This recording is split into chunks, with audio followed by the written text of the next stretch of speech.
Hi, Doug here with Yaskawa, and I'm at Automate. I'm here with Jack. So Jack is he's like our senior process engineer. He's really just a welding guru, okay, robotic guru. That's what he is.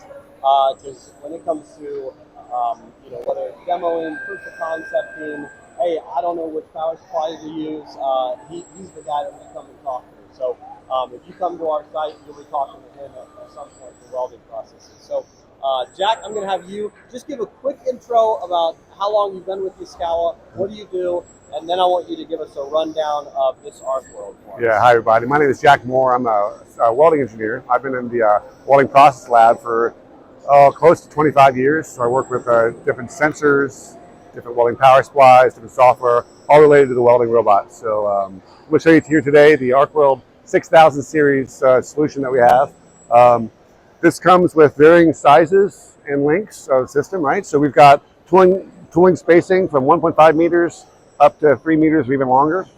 We can put 1, 2, 3, or even 4 robots in this robot system. Robots can be lined up shoulder to shoulder, or we can even put robots overhead on top of the trunnion. We've got different tooling payloads as well. We can go from 750 kilograms all the way up to over 2,800 kilograms payload. And then, of course, we have different diameters of tooling that we can accept as well. So this is very scalable in height and width.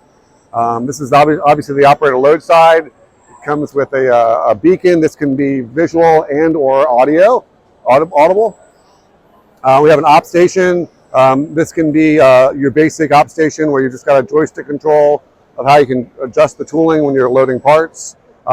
You can have a thumb wheel to select part numbers, or we can have a large touchscreen HMI. That's all optional. Walking around here on the side here, we've got an integrated cable assembly here. It's actually a 2-piece structure, so you can grab the robot base with a forklift, and then the trunnion as well is a separate assembly. So this is 2 assemblies for moving it around easily on your floor space. And then options, we've got a tip change box here, so I can request the robot to come by. Once the robot comes over here, I open the door and I can change out the contact tip, nozzle, those type of things, rather than having to walk inside the robot system. And you can have one of these that's shared by all the robots, or you can have them dedicated for each robot, depending on the size of the system. Here we actually have laser sensors attached to the robot as well. This is for guidance, so real-time seam tracking is what we're showing here. And then other options here, we've got a through-arc seam tracking box. This monitors welding current and allows you to seam track your weld seam. And this also allows us to use touch sensing, which is what we're using the welding torch as a touch sensing probe, which is very commonly used in the industry. Then walk around here on the back. Quick back here. Yeah. And what do we got here? What is I'm sorry. Yeah, and this is a torch reamer. So we've got different varieties. All the different torch manufacturers have torch reamers. So the robot can automatically come by. There's a mechanical reamer, or sometimes even a magnetic reamer that can pull the spattering off. And then there's a spray station, and then there's a wire clip station. And those are, some have clip stations, some don't. Some have spray and reamer, some don't. There's some different options here. So this allows the operator to not have to go inside the robot system and support the system. The robot does it automatically, keeps itself clean. And then here we have an integrated robot controller assembly. This is scalable, so it's narrow if you got a single robot controller. If you have a 4 robot controller, this is going to be obviously much wider. And then the welding power supplies just slot in below. This has got room for all the different welding power supplies that we support. So we support all the welding power supplies in the industry. If you want to throw like a water cooler on the system, there's room for that as well. So it's an integrated system here. And again, with a forklift, you grab all of this with the robots and drive it around your assembly, or throw it in a truck and send it another assembly. This only has one pen, so is this on a DR2C? Yeah, so we have multiple controllers. Each controller can have its own teach pendant, but we unify them, so we have one teach pendant for all controllers. And if you have an application where you say, you know what, I've got 3 robots up here, now I only need 2, I want to take that 3rd robot and use it for another system, I can grab that robot, controller, remove it, add in the teach pendant, and now I have a dual robot controller and I have a single robot controller. So it's all scalable.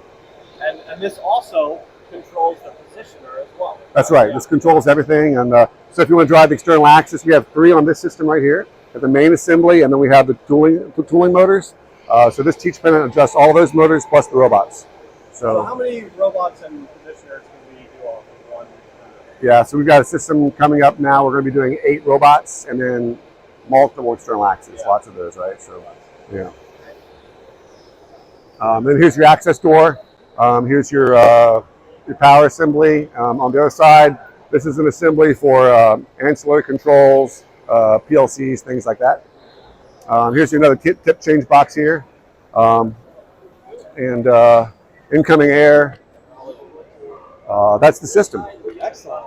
Thank you very much. And then I also, outside of, what type of sensors can we have on there, just real quickly? Because you mentioned like the ComArc. Right. And then, so what other popular ones? So what's commonly used is touch sensing, which is putting voltage on the welding wire and using the welding wire, the MIG welding wire, as a touch probe. So that's very commonly used. The next level up would be using our AccuFast sensor, which is this little box that we hang on the side of the robot right by the torch. It's a 1D spot. It's kind of like non-contact touch sensing. We call that product AccuFast. And then beyond that, we can go into a little more sophisticated laser sensors, 2D, or almost kind of like a 3D sensor, which is a 2D that's getting moved, which creates a 3D path. And that's what we're showing here. Okay. So we have 1D and 2D sensors, and then this is what we're showing here is real-time seam tracking. So if you have a weld seam that's continuously changing, maybe a gap is going big, small, with this type of sensing technology, we can adapt to that process variation real time. Very cool. Excellent. Thank you so much, Jack. Really appreciate it. Absolutely.